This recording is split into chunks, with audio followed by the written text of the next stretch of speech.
Muy bien, queridos ensalados, continuamos en vivo por www.ensaladaverde.com. Te contamos y te recordamos que podés bajarte la aplicación, llevar la radio con vos a todos lados. En este viernes musical va a haber música en vivo y no sé si tenemos hoy... no. Bien, sorteito no, resolución no, tampoco. Tenemos aquí a Laura Ronco. Bueno, estuvimos hablando mucho tiempo fuera de aire acerca... Bueno, cuando uno empieza a hablar... A veces me pasa esto con gente, ¿no? Que vas concatenando temas y continúa la charla, y hay otra gente con la que, no sé, hay cuestiones energéticas por ahí donde me cuesta más el vínculo. Y al revés debe pasar lo mismo, ¿no? Sí. La saludamos a Lau, que hace... esto es lo bueno, ¿no? Encontrar gente que también se desarrollen con una mirada transversal en su vida, ¿no? Todo lo que le hace bien, también poder transmitirlo, sea desde el yoga, desde el canto, de la terapia, también con su mirada periodística que tiene desde hace años. ¿Cómo estás, Lau? Muy bien. ¿Bien? Súper contenta de estar bueno, acá. Claro, tiene buena voz también, voz, me claro. Gusta, Da para radio.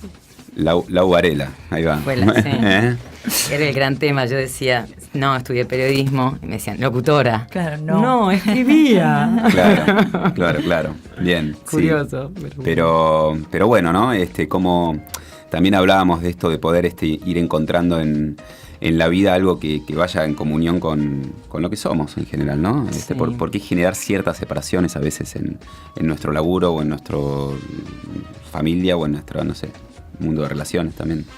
Exacto. De hecho, una de las cosas que estuvimos hablando era esto de que nuestro trabajo no es nuestro trabajo del que nos tenemos que ir de vacaciones, sino que forma parte de nuestra vida y es algo integral, integrado, es lo que somos. Y totalmente. Está buenísimo ser lo que somos en todo lo que hacemos. Totalmente, y eso es también una experimentación y un descubrimiento, ¿no? Es necesario que uno atraviese determinadas situaciones para ir comprendiendo en cuál se quiere ubicar también, ¿no? ¿Cómo sentiste que esto fue fluyendo en tu vida desde lo que sos hoy y en este tránsito permanente en el que estamos, ¿no? De las cosas, porque nada es cerrado. No. Y mira, vamos a dar como la primer vueltita en espiral de lo que empezamos a hablar, que fue mi voz. Y tiene que ver porque normalmente operamos como un sistema del que nos vendieron una forma de cómo es la felicidad y que todo es la smile y que tiene que estar en ese lugar el camino correcto, como quien dice, ¿no? Y la realidad es que nunca nos pasa así. Y haciendo esto o a veces sí, a veces viene como desde un lugar como muy agradable, que era lo que esperabas y por lo que trabajaste un montón y pusiste muchas expectativas y wow, apareció ahí. Y muchas veces no es así. ¿Vos habías estudiado periodismo? Yo estudié periodismo, yo estudié abogacía, ciencia política, estudié periodismo. Tenías otro objetivo. Sí, pero también estuvimos en esta gran charla previa que tuvimos con Sebas, estuvimos hablando de que hubo un hilo conductor, porque si no yo a mí misma es como, estoy haciendo cualquiera, ahora no sé qué, y entonces yo por amor al arte o por puro hobby empecé a practicar artes marciales, así empezó mi inmersión en Oriente, en las prácticas orientales.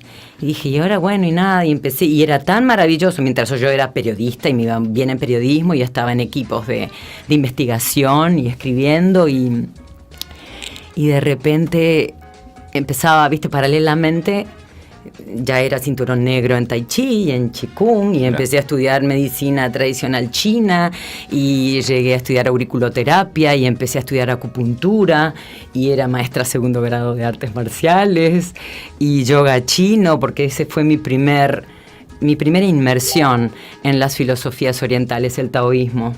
Claro. Y de repente, crisis-oportunidad, como dice el idioma chino, cuando se lee el iconograma, y la gran crisis del 2001-2002 me cortó todo vínculo con el periodismo. Yo ahí estaba trabajando en una agencia de clipping digital, y mi maestro me dijo, ¿cuándo te vas a animar? Ya no hay nada que te ate. Y justo ahí se dio mi emigración a Barcelona. bueno, no se dio, la decidimos con todo lo que ustedes imaginan o que sabemos que implica un dejar tu país. No era tan elegido porque era también a partir de una crisis, de algo que no queríamos. Sí.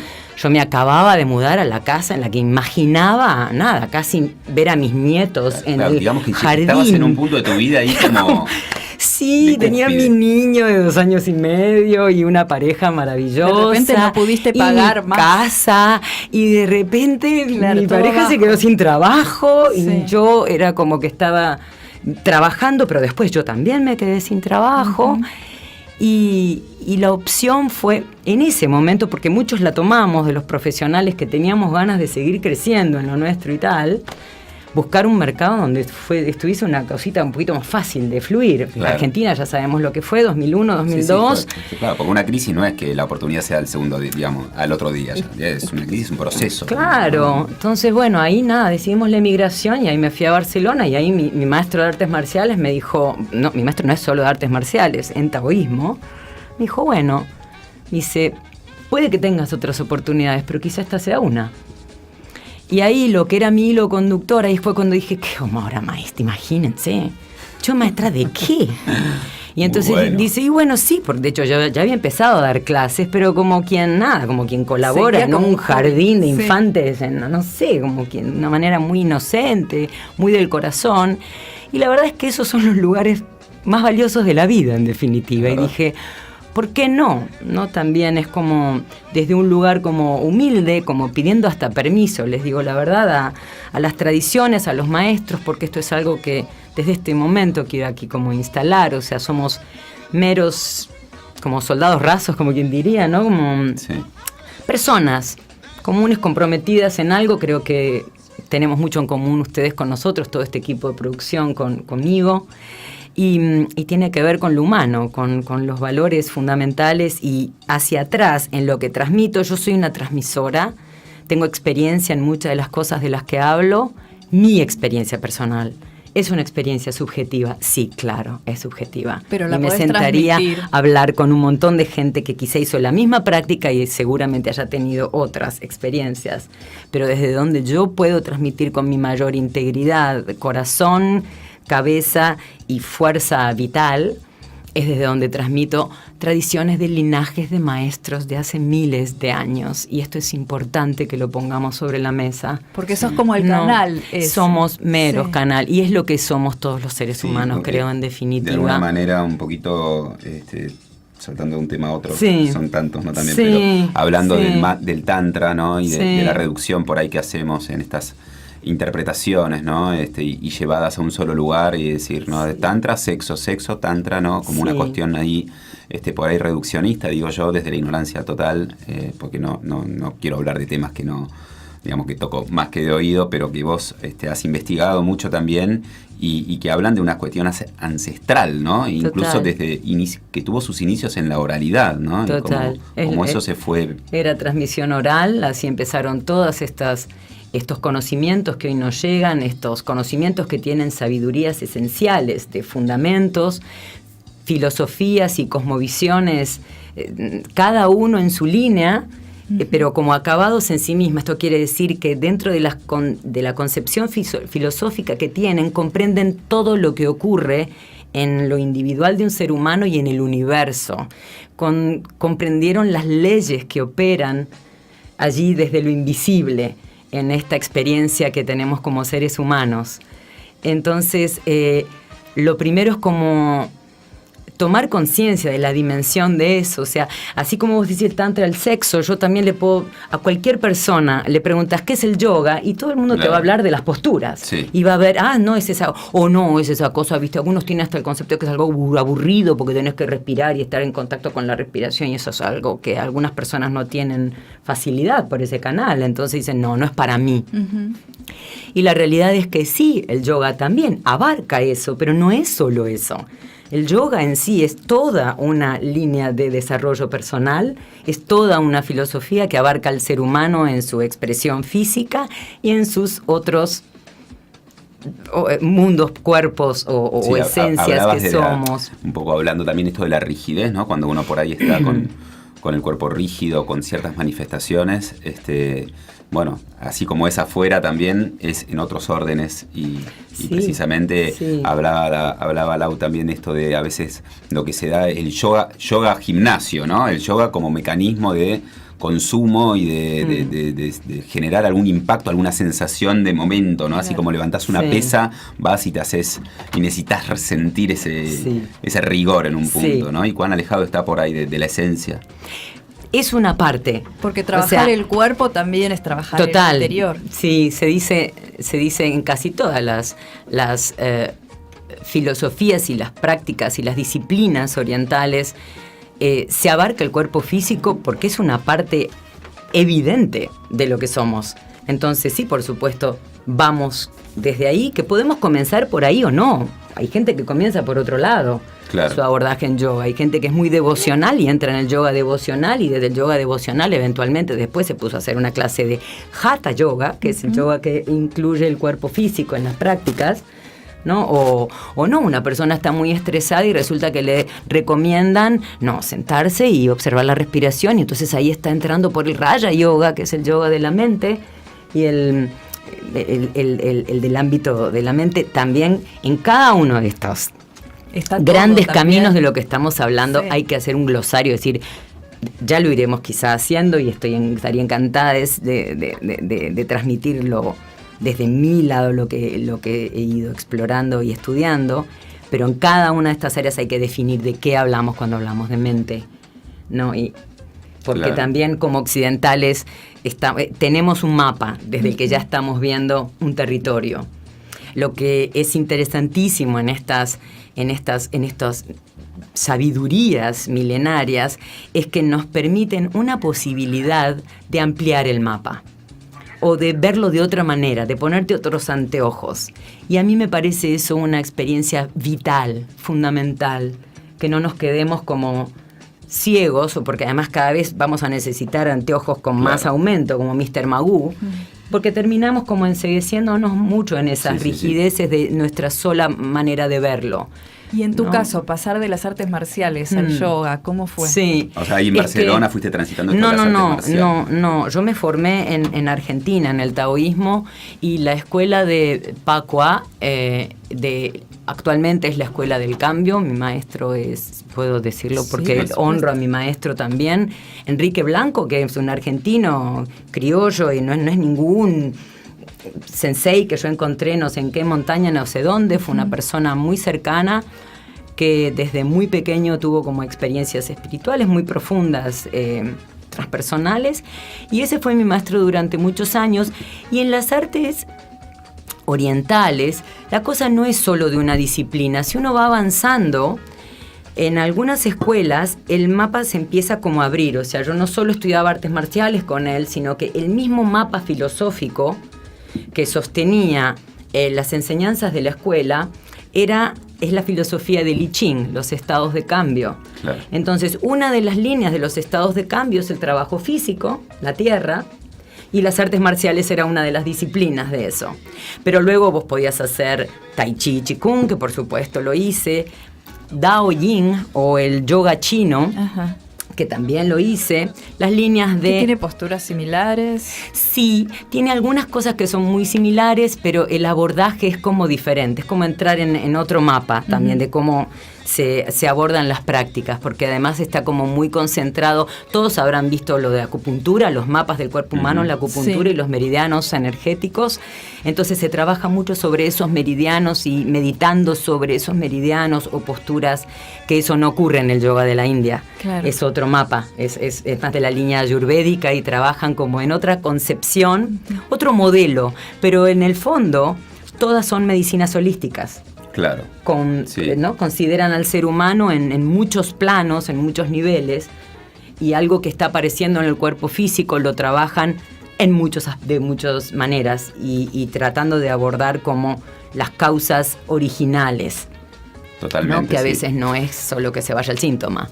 Sí, o sea que fue un camino de exploración. Me quedé con esto que vos habías iniciado ahí en Barcelona. Y lo de la voz te quería contar. Vos decís, viste, en la vida vamos por la vida por el lado fácil o lo difícil. O sea, en mi caso, muchos como la emigración, que fue otro momento difícil, muchas de las disciplinas que desarrollé partieron a partir de nada, del palo en la rueda. Claro. O sea, yo a los 19 años... Ahí salió la luz. A los 19 años tuve nódulos en las cuerdas vocales y de los 4 otorrinolaringólogos que fui a ver, en 10 minutos me querían como operar, cambiar la voz, planchar. Acá hay que sacar, señorita. Acá hay que sacar. Acá hay que sacar. Uno hasta me ofreció el combo y te opero ya que estamos las amígdalas. Y yo dije, fantástico, sí, también. No sé, claro, algún diente, la mula de juicio podemos abordar, no está más o menos en área, en zona. Y a mí me parecía como todo, a ver, mi voz, y como ustedes lo pueden escuchar desde muy pequeña y no desde el lugar más agradable, era algo que llamaba mucho la atención. Yo la tenía todavía más grave de pequeña. Entonces, primero me decían nene si estaba con un gorrito o lo primero. ¿Qué haces, Rulo? Sí, tal cual. Dale, pibe. Me decían, ¿entendés? Claro. Y yo les decía encima enojada, no soy nene. ¿Entendés? Sí, bueno, nadie me la creía mucho.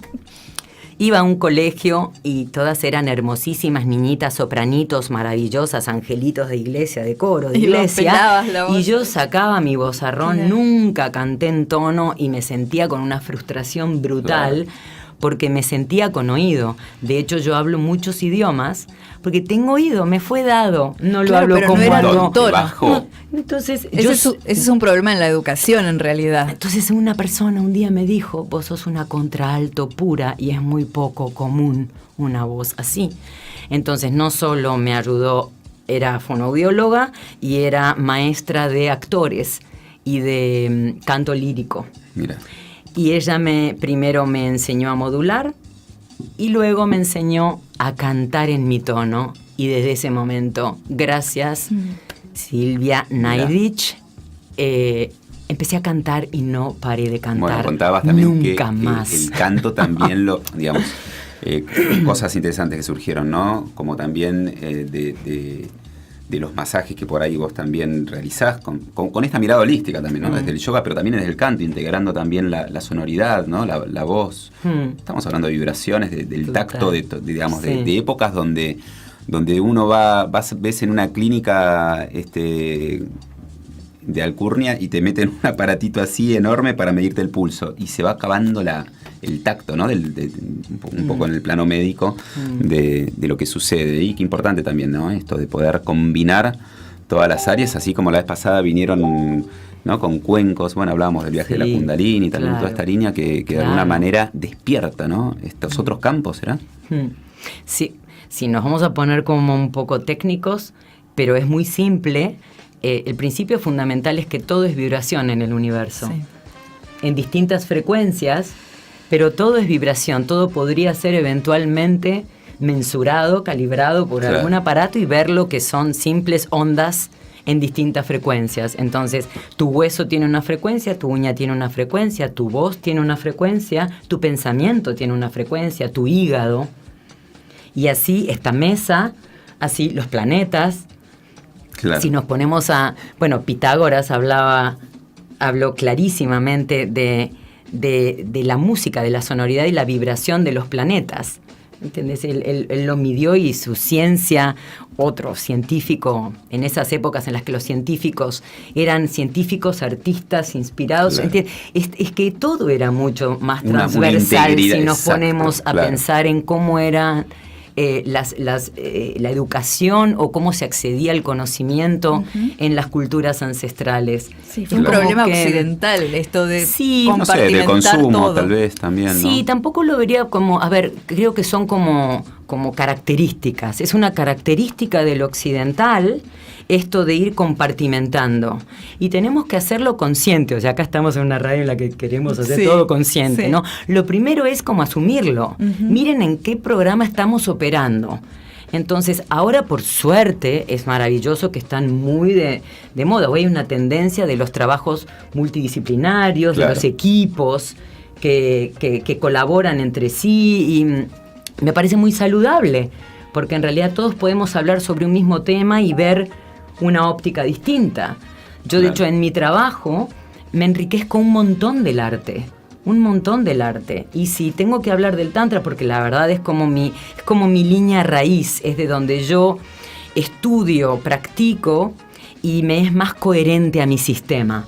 Claro. Y puedo entender que a otros no les sea tan coherente y que les sea mucho más coherente otra cosa.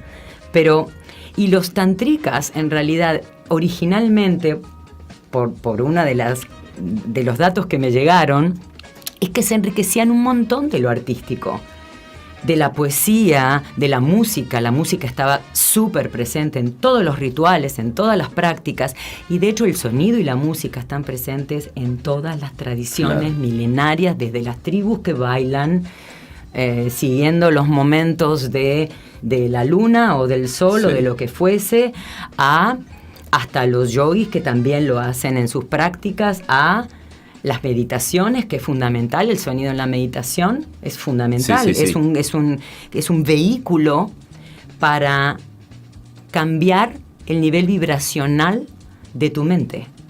Es lo que hacen, depende qué sonidos y depende cómo abordes la música o el sonido o la voz. Claro.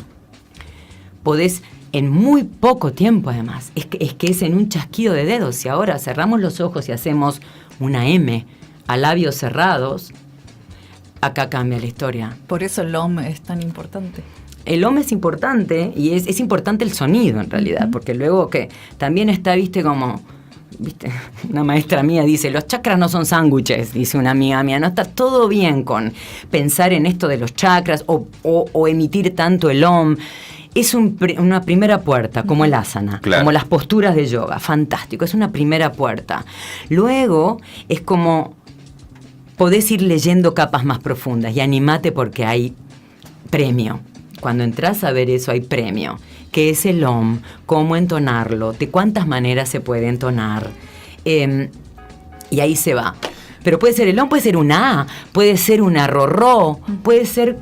Claro. Puede ser un sonido, cualquiera. ¿No? ¿Cuánto pensás que, o cuánto sentís que influye el contexto en el que estamos, o por ahí la gente que te va a ver también? Estamos, como hablamos, por ahí en un ámbito con otra frecuencia, hablando de vibración, ¿no? En cuanto a poluciones, ruidos y demás. ¿Cuánto te parece que influye el contexto para poder acceder a estados de meditación o de sanación más profundos, de poder ver y conectarnos con esa esencia de lo que por ahí somos? A ver, en algún momento es, y a priori es determinante. Si uno no ha tenido una experiencia de hacer contacto consigo mismo, de pararse en un lugar de verse cómo está operando en esa realidad, la realidad es que esa realidad, valga la redundancia de palabras, pero te va a arrastrar. No vas a tener alternativa de generar entre ese campo externo una experiencia diferente porque está siendo arrastrado por todo eso. La idea tampoco es cambiar esa realidad. Y muy burdamente también en una primera acepción, la física cuántica dice esto de que es determinante el punto de la conciencia. Lo que está observando determina la realidad. O sea que sí, no queremos a priori cambiar la realidad. Tenemos que nosotros cambiar la manera en la que lo vemos y lo vivimos. Para eso, a veces es necesario como un ámbito en el que te separes un poco de las cosas tóxicas que todos los días te están arrastrando, como para que puedas tener una experiencia de lo que es estar en vos. Y después es como que entrenate, ¿viste? Vas al gimnasio o haces tus entrenamientos particulares, en este caso de percibirte, de sentir, de ver cómo vos reaccionás ante ciertos estímulos. Entonces después, sí, claro, cuando entras en la cancha a jugar el partido, decís, ok, acá vino ese estímulo que pude ver en algún momento, ¿no? Que lo hacemos a veces en terapia, ¿no? Sí. Cuando hablamos con el psicólogo, decimos, che, cada vez que estoy con mi vieja, ¿viste? Me sale la misma, reacciono de la misma manera, pero no es solo hablar sobre el hecho en estas prácticas, que eso es lo interesante. Ahí está el es como qué vínculo estableces con esos estímulos. No es solo hablar del tema, porque muchas veces inclusive hablar de los temas lo refuerzan. Reforzás. La neurociencia hoy habla y dice que cuando uno cuenta la misma historia, lo que está haciendo es reforzando las conexiones neurológicas que hacen que eso, ¿entendés? Sí, y me por duele ahí esto, me hasta, duele esto, me duele claro, esto, me duele esto. Sí, o contás cómo te enojaste con Claro. alguien y te empieza a dar ese estado Volvés a de ese calentura, ¿no? Volvés. Y decís, no, lo que yo quiero decir, ok, me di cuenta, ahora tengo que hacer algunas prácticas, algo para ver de yo desarrollar herramientas para establecer un vínculo diferente con el mismo estímulo. Claro. Porque no es que no voy a ver nunca más a mi mamá.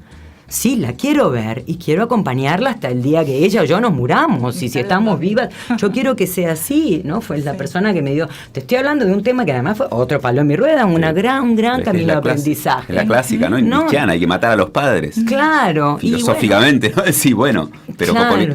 yo a veces siento esto, decís, loco, pero... en el reino animal, ¿cuándo sueltan los padres, digamos, no?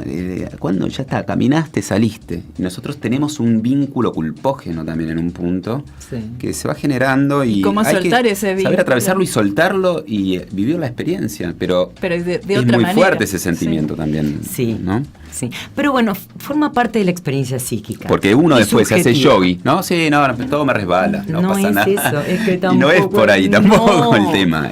todo lo contrario. Exacto. ¿Vieron esa frase que dice aceptación y compromiso?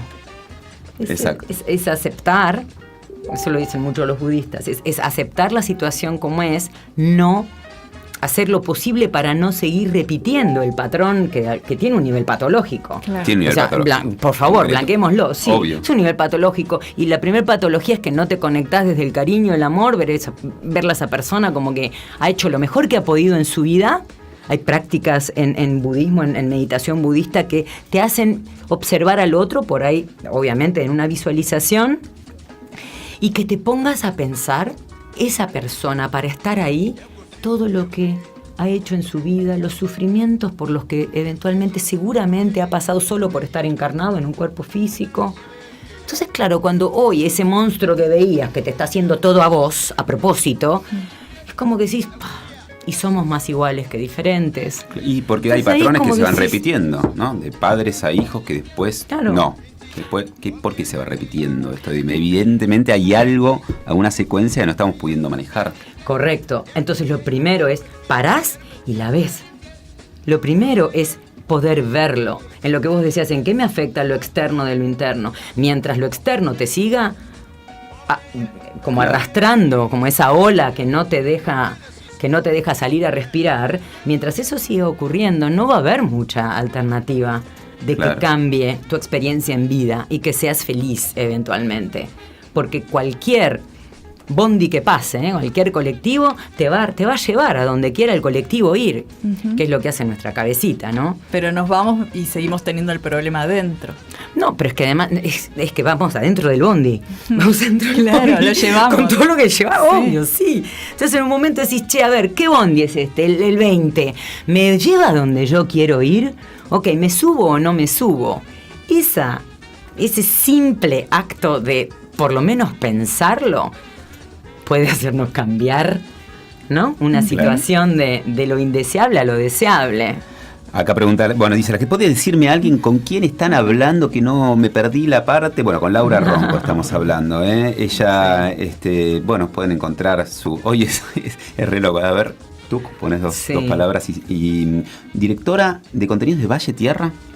¿En la actualidad o fuiste? No, fui directora de contenidos. Valle Tierra es una de mis casas. Interesante, ¿eh? De mis casas y hogares aquí en Argentina. Formo parte del equipo allí desde antes que abriese las puertas al público. Estoy muy agradecida a Yo pensé que era unos espacios que iban, no de mala onda, pero que iban a permanecer un par de añitos. Y viste que a veces sucede, pero no. No, se sostuvo, pero ahí está como se dice ahí en el yoga, una sadhana, ¿no? Una práctica constante y enfocada.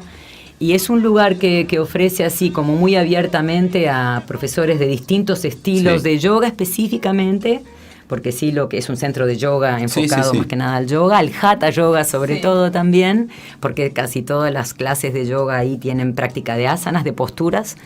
Pero también se hacen cursos y se hacen seminarios y el lugar tiene formaciones y es uno de los lugares que en un momento, sí, porque es que tengo también ese talento que me fue dado de organizadora, de coordinadora. Claro. Y en un momento era profesora y además también coordiné un poco el equipo de profesores y buscaba, hasta productora también, ¿no? Buscaba como gente para que hiciese cosas allí en las primeras épocas de Valle Tierra. Creo que Valle Tierra ya está cumpliendo como 7 años. ¿Y ahora dónde años. estás? ¿En dónde Y ahora se te puede encontrar? Sigo en Valle Tierra, allí doy clases regulares de yoga y meditación. Estoy en Núñez también. En Luz de Luna, otro espacio también hogar. Tengo también un pequeño estudio y consultorio, ahí donde atiendo de manera individual y tengo grupos pequeños, reducidos, también en Núñez. La voy a ir a ver, señorita Ronco. Venga, sí, nomás, espero.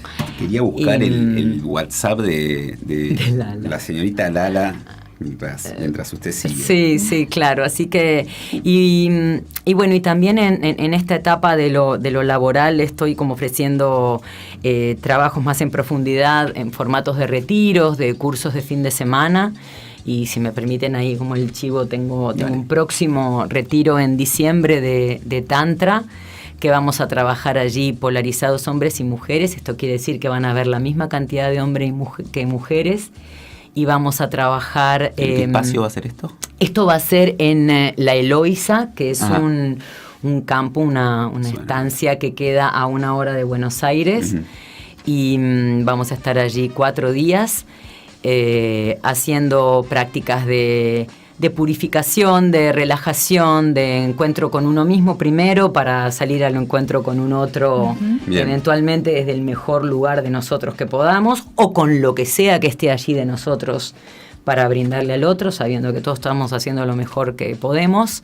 Pero es que sí digo esto porque a veces es como que durante los procesos, ¿viste? Aparece que te pones mal, aparece que sí, yo me vine a un retiro para ponerme así, para llorar, para llorar o para... Claro, pero uno, ¿viste? Es como de nuevo, te lleva un bondi, ¿no? Te lleva un bondi. Y cuando ves el proceso y el después, decís, wow, cómo me liberó ese momento y cómo me ayudó el grupo. Y qué bueno que estuvo como todo en lo global, no solo en lo particular, ¿no? De algún momento. Totalmente. Sí. Bueno, hablamos con Lau Ronco. No va a faltar oportunidad también de volver a profundizar sobre el Tantra, que es un tema súper interesante, y sobre toda la terapéutica holística que circunda también tu universo, Lau. Era un poco también de alguna manera vincularnos, expandirnos y iniciar un camino. Me quedaron muchas preguntas. Sí, tenemos hoy un programa apretadito, pero por favor, te queremos agradecer la visita. El contacto y la charla. Yo agradezco un montón y apoyo el proyecto y me encanta, me divierte y me entusiasma, y eso es muy importante, no que ocurra el entusiasmo, por favor. Todo puede cambiar todo el tiempo. Todo el tiempo. Hablamos con Laura Ronco. Señoras y señores, vamos a hablar con Don Brujo en minutos y con Mati Echeguren de Umepay, que nos va a contar cómo se va preparando ya este espacio en Yacanto de Calamuchita para la Fiesta Universo del próximo fin de semana. ¿Querés difundir tu evento, marca o espacio? Llámanos al 4861-9620 o al 4861-9654 y preparamos una propuesta a tu medida. Ensaladaverde.com te conecta.